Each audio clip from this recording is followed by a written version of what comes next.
Здравствуйте! С вами Тамила Вдовина. Я для вас подготовила видео, которое будет полезно и для тех, кто хочет учиться рисовать, и для родителей, которые хотят, чтобы их дети рисовали. Гуашь или акварель? Немного философии. На самом деле это довольно серьезный вопрос. В течение короткого времени, сталкиваясь с подобными вопросами, я решила снять небольшое видео на эту тему. Гуашь или акварель? Эта мысль терзает почти каждого, кто хочет заниматься рисованием. Очень многие вещи, которые с нами происходят в жизни, как известно, уходят корнями в детство и глубже. Все наши понятия формируются в той или иной среде, и иногда они фатально влияют на всю нашу жизнь. Так происходит и с творчеством, и многое зарождается в детстве. У каждого это происходит по-своему.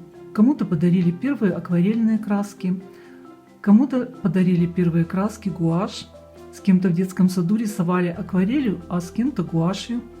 В детстве нам говорят, это хорошо, а это плохо. И в результате один человек идет по пути, который мы условно назовем «это хорошо», и ему реально хорошо.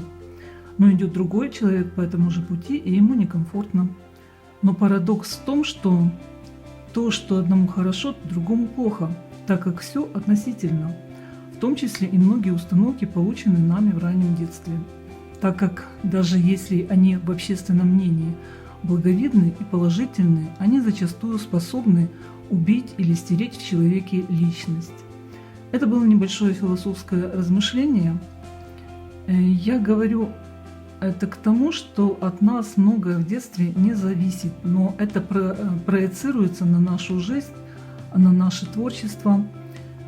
Так происходит и с выбором материалов для работы, например, гуашь. Это просто материал, и я видела много прекрасных детских рисунков, исполненных гуашью. Когда я была ребенком, я очень любила рисовать. У нас в городе была детская художественная школа и кружок для рисования. В кружок можно было попасть в раннем возрасте, а в школу после 4 класса, так как это для многих детей была подготовка к будущему поступлению в профессиональное учебное заведение. Каждый ребенок, желавший научиться рисовать, оказывался или в кружке, или в школе по воле родителей.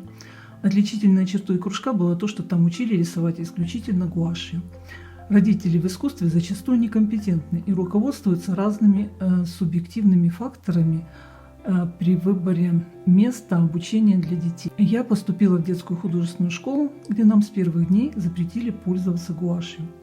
Нам объяснили, что дети, которые пришли сюда заниматься после кружка в Дворце пионеров, в котором они рисовали исключительно гуашью, с большим трудом осваивают учебный процесс. Я гуашью работала только в тот период, когда была заведующей декорационным цехом в Житомирском облмуздрамтеатре, но тогда на меня это уже не влияло отрицательно.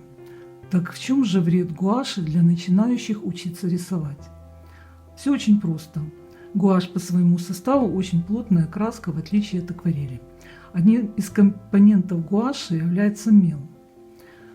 И это тоже неприятно сказывается на ведении работы, так как трудно угадать тон краски после высыхания. И, конечно, что ребенку очень сложно перестроиться на акварель. Акварель дает возможность во всех нюансах прочувствовать оттенки тона и оттенки цвета.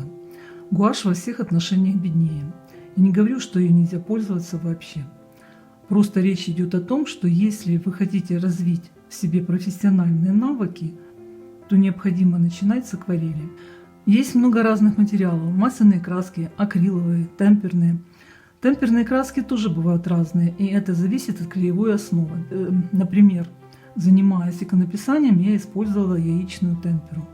Она также пастозна, как и гуашь, но в ее составе нет мела. Добавление яичной эмульсии делало ее волшебной, неповторимой при многослойной живописи. Но это отдельная тема, я сделаю отдельное видео о яичной темпере. Каждый материал, краска имеет свой характер, и художник выбирает то, что ему более импонирует. На стадии обучения я не рекомендую начинать с гуаши, масляных или акриловых красок. Сначала ощутите вкус акварели, испробуйте ее во всех проявлениях. Это поможет вам на более глубоком уровне почувствовать другие вышеперечисленные техники живописи в будущем. Мое философское вступление было сказано к тому, что слова, услышанные мной в детстве в детской художественной школе, на всю жизнь определили мое отношение к акварели и гуаши. Еще добавлю, что именно знакомство с техникой акварели поможет вам легче осваивать некоторые темы, связанные с цветопередачей и слоями в современных программах для рисования. И если вы хотите начать изучение свойств акварельных красок, просмотрите мое первое видео по ссылке в конце. Об особых свойствах акварели и технических приемах с многими другими темами я познакомлю вас в других видео, которые специально для вас подготовлю. До свидания. Подписывайтесь на мой канал, оценивайте видео. Всего хорошего. До новых встреч.